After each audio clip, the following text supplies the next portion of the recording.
Hi friends, நான் உங்கள் பட்டம்மா. இன்றைக்கி எங்கள் வீட்டில் நான் வந்து பிரியாணி ரெடி பண்ணேன்.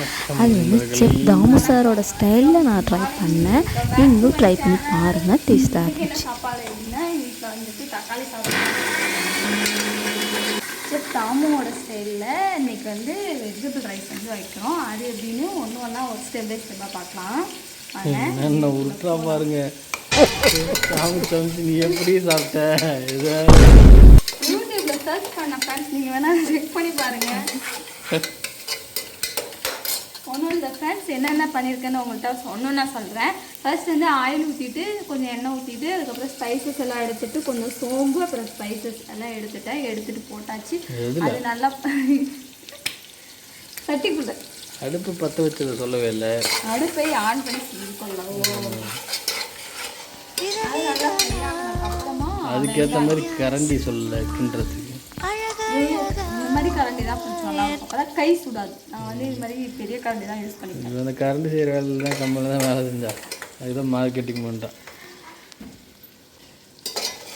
நல்லா இது ஃப்ரை ஆகுற வரையும் வெயிட் பண்ணணும். அதுக்குள்ளே நான் தாமு சார் என்ன சொன்னார் அப்படின்னா வந்து யார் தாமு செஃப்புங்க.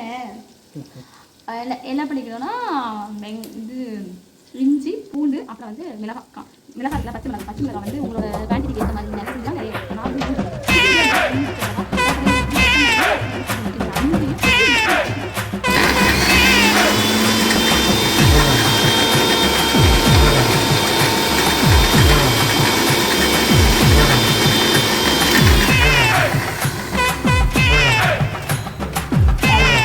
எப்படி ஆயிடுச்சுன்ட்டு நல்ல மிக்ஸ் ஆகி நல்லா அரைஞ்சிருச்சு. அரைஞ்சதுக்கப்புறமா அந்த பேஸ்ட் எடுத்து இதில் போடணும்.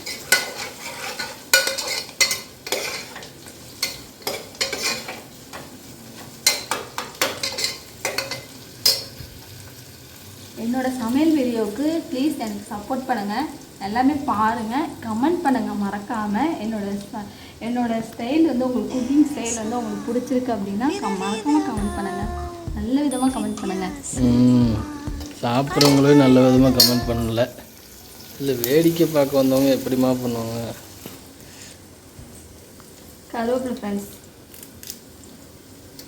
க்ரீனாக இருக்குது பாருங்கள். நீங்கள் ஃபஸ்ட் டைம் பார்ப்பீங்க கருவேப்பிலை க்ரீனாக இருக்கிறது.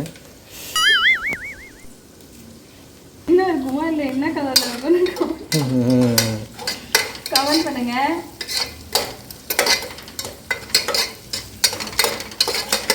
வாசம் பாருங்க, இப்படியே உங்களுக்கு தெரியும் ஃப்ரெண்ட்ஸ். இதுதான் ஃப்ரெண்ட்ஸ் அரிசி ஊற வச்சிருக்காது.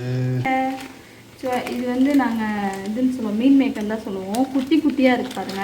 சரி, இந்த டைம் வந்து குட்டி குட்டியாக வாங்கிட்டு வந்தேன், போடுவோம். சின்ன பிள்ளையில தாங்க இந்த மீன் மேக்கர் எனக்கு எப்படி கிடைக்குங்க.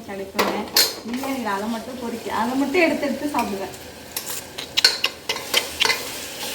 இப்போ வரைக்கும் அதை தான் பண்ணுறீங்களா? பிரியாணி திங்காமல் வெறும் அதை தின்னுட்டு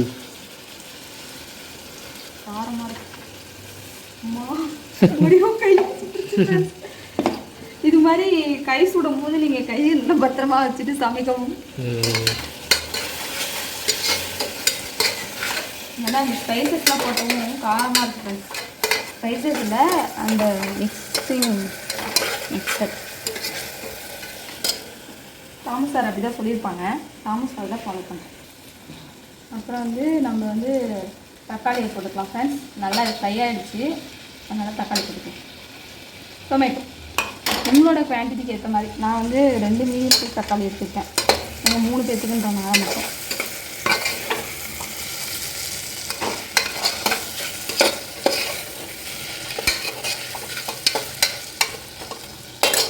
தாமு சார் அவ்வளோ தான் சொன்னார், அதனால் தேவையான அளவு சால்ட்,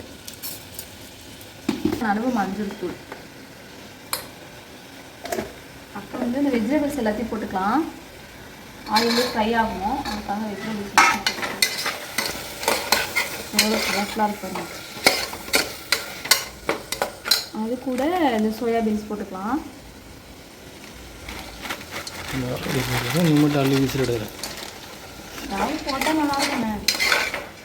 அப்புறம் வந்து அரிசி போட்டுட்டு அதை தண்ணி அளந்து வச்சுட்டு பிரியாணி வந்து ரெடி ஆகிடுச்சு. எப்படி இருக்குன்னு ஓப்பன் பண்ணி பார்க்கலாமா?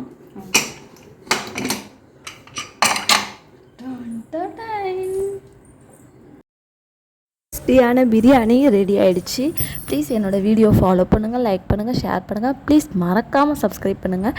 இன்னும் இது மாதிரி இன்ட்ரெஸ்டிங்கான இன்னொரு வீடியோவில் பார்க்கலாம். பாய். தேங்க்யூ ஃபார் வாட்சிங்.